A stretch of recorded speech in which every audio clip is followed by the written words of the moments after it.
Moi,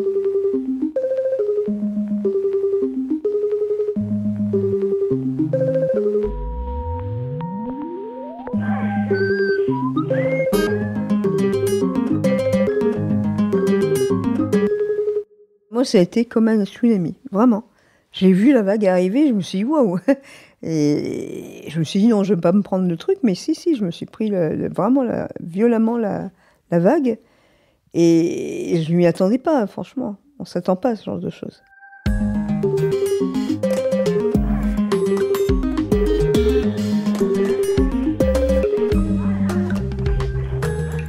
Bonjour, c'est Charlie. Dans Parcours, aujourd'hui nous allons rencontrer Myriam. Myriam a 61 ans. Il y a 15 ans, sa vie de journaliste et d'entrepreneuse parisienne a basculé. Elle a dû faire face à de graves difficultés financières. Plus tard, Myriam a choisi d'écrire et de raconter cette expérience intime de la pauvreté dans un livre témoignage au royaume du pauvre. Aujourd'hui, elle vit dans une petite ville du Maine-et-Loire. Notre reporter Clarisse Briot est allée la rencontrer. Allons-y.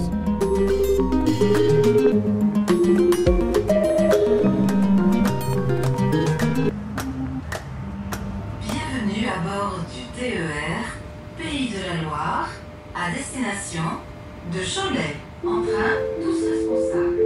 Assurez-vous La première fois que j'entends Myriam, c'est sur une radio nationale dans une émission qui parle de pauvreté. Myriam y est invitée comme témoin et son livre est cité. Le fait que Myriam soit journaliste de métier comme moi m'interpelle. Comment a-t-elle pu basculer jusqu'à frôler la rue ? Je lis son livre qui me touche. Elle ose raconter sans détour ce qu'elle appelle sa descente aux enfers. J'y apprends aussi qu'elle est atteinte d'une forme précoce de la maladie de Parkinson. Quand je lui propose de venir la voir chez elle, Myriam accepte avec enthousiasme, même si son logement social, au calme, est mal isolé. Elle me prévient par SMS avec une pointe d'humour « Habillez-vous chaudement, on ne meurt pas de froid, mais ce n'est pas non plus les tropiques ». C'est donc bien vêtue que je la rejoins pour passer ce jeudi brumeux de janvier ensemble.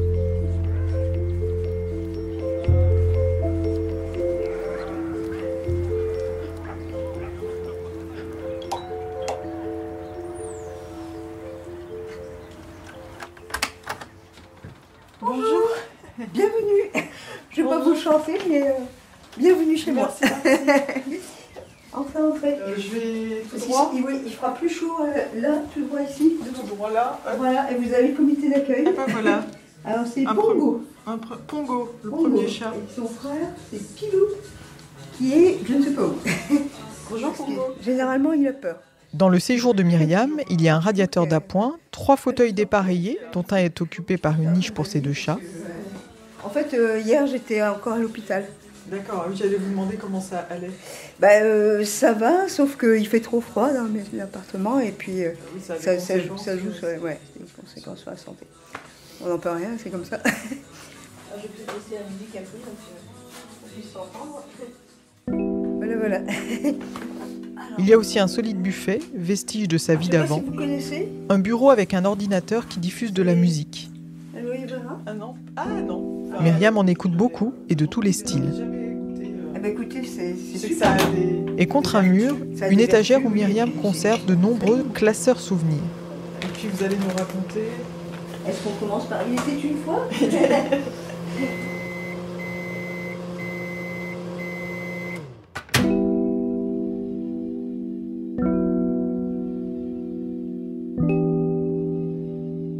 Je suis née à Paris, donc une vraie Parisienne, semble-t-il. Mais à l'âge de 3 ans, les parents qui étaient originaires du Nord ont voulu repartir dans le Nord. Et donc, j'ai vécu entre 3 ans et 20 ans à Dunkerque, vraiment au nord de la France, au nord du Nord. Et une ville qui a été rasée totalement pendant la guerre, qui a été reconstruite, mais qui est très agréable à vivre. Donc, il y a la plage pas loin, plage de sable fin, donc c'était un bon souvenir. J'ai une sœur de sang et 3 demi-frères et sœurs. Mon père était peintre en bâtiment et ma mère n'avait pas d'activité. Les fins de mois étaient difficiles parce que mon père gagnait peu. Il ne prenait pas de vacances pour pouvoir travailler justement et avoir un peu plus. On avait quand même du mal à finir, à avoir à manger. Je me souviens d'un jour où j'ouvrais le réfrigérateur, il n'y avait que des saucisses de Strasbourg, là, vous savez comment... Voilà, et je me suis dit, là, c'est quand même un peu chaud, quoi. Par exemple, moi, comme je suis née en fin de mois, j'ai quasiment jamais eu d'anniversaire fêté. Ma sœur, qui était au début du mois, ça marchait, donc on faisait quelquefois les 2 anniversaires ensemble. Et les enfants, ils veulent avoir leur propre... Donc ça m'allait pas du tout. Voilà, et c'était juste, quoi. C'était très juste.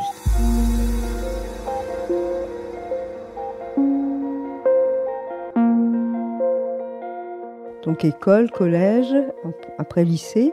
Je ne suis pas allée jusqu'au bac, parce que question financière. Et c'est une amie de la famille qui un jour est venue en disant « Tiens, j'ai une annonce pour une place de secrétaire à Paris, est-ce que ça t'intéresse ?» Et j'ai dit « Oh bah oui ». Et moi, ça me permettait de quitter la famille aussi, qui était un peu trop lourde.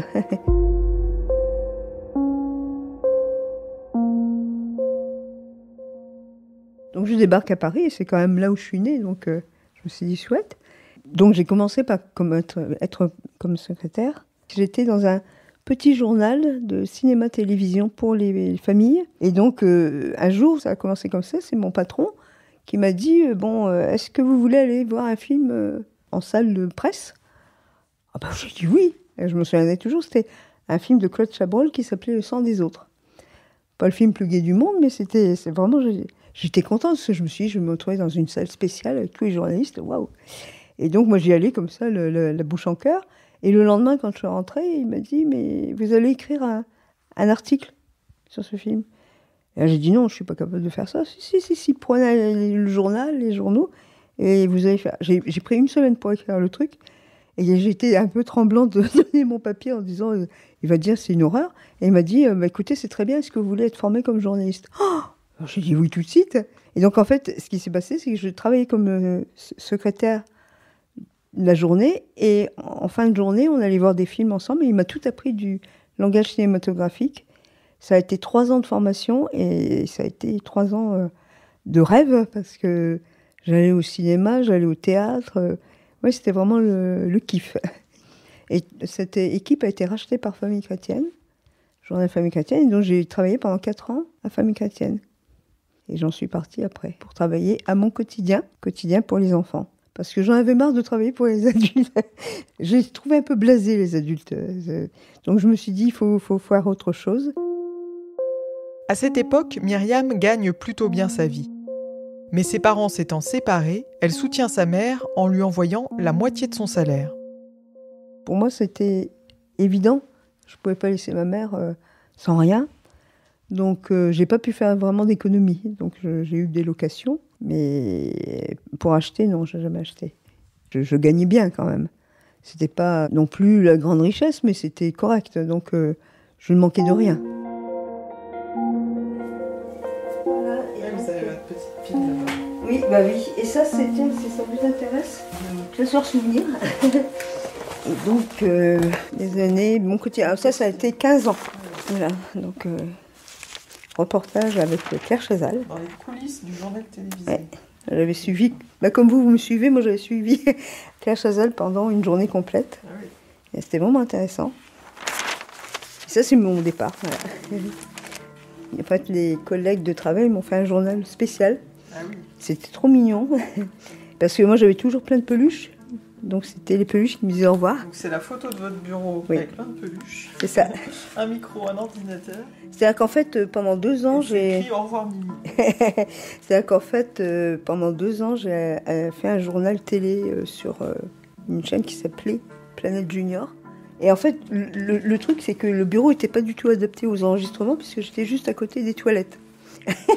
Donc, résultat, il y avait toujours un boucan pas possible.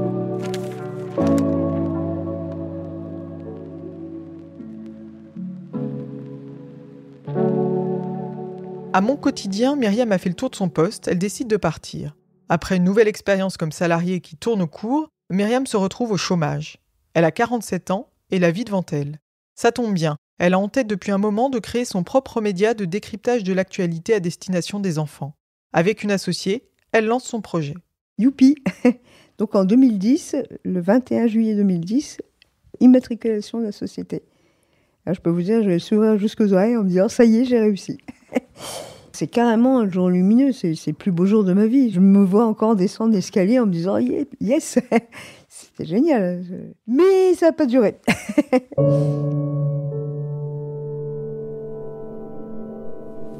Quand j'avais mon entreprise, qui s'appelait Tout est Kids, j'avais à la fois un site d'actualité, Oui, c'est ça. La Griffe de l'info, voilà.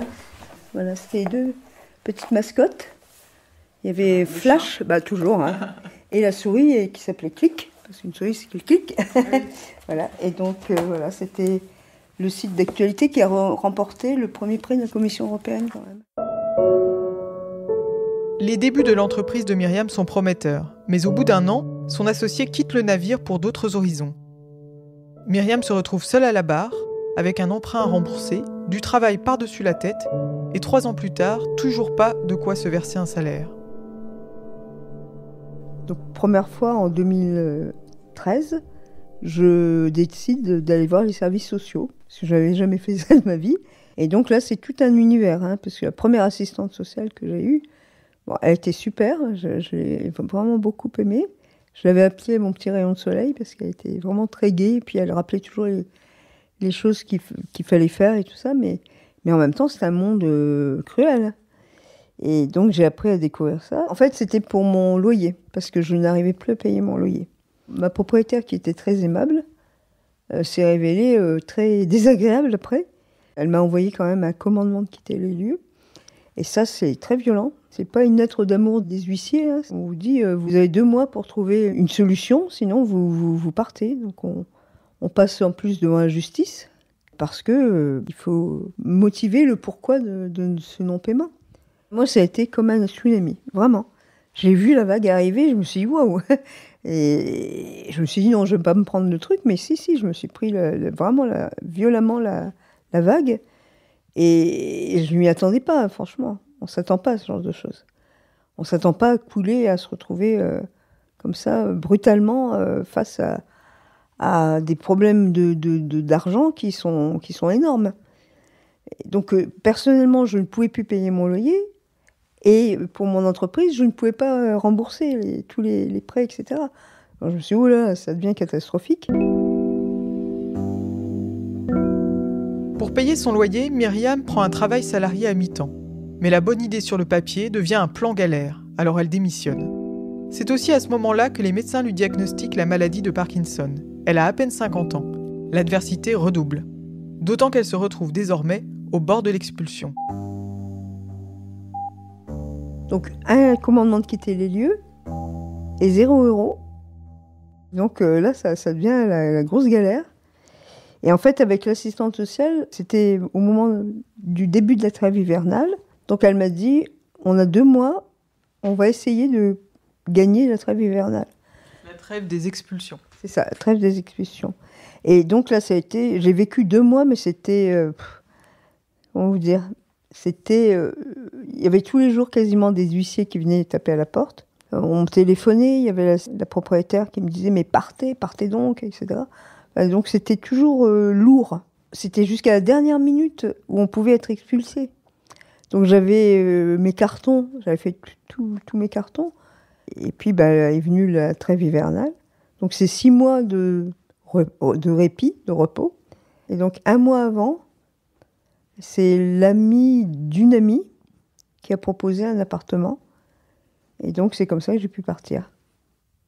Et le jour où j'ai fermé la porte de mon appartement, ça a été un crève-cœur. Parce que un appartement, c'est pas que des murs, ce sont des souvenirs, ce sont des moments qu'on a passés, joyeux ou malheureux, mais c'est une vie. C'était quitter un quartier, c'était quitter une maison, c'était dur. Ça faisait 18 ans. 18 ans. Et c'était un appartement, vous savez, quelquefois, on a des coups de cœur.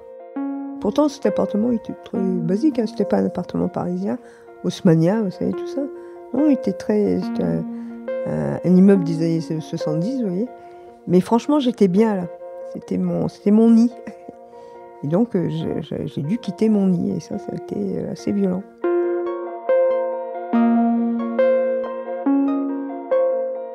Myriam vient de faire l'expérience violente de la perte de son logement. Une première violence qui en appelle d'autres. Dans le second volet, Myriam raconte l'épreuve de l'isolement et de la faim.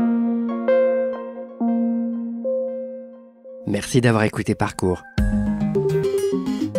Chaque mois, nous vous emmenons à la rencontre d'hommes et de femmes qui font ou ont fait l'expérience difficile de la pauvreté ou de l'exclusion. Ils racontent les hauts, les bas, les doutes, les espoirs. Abonnez-vous à Parcours, likez, partagez.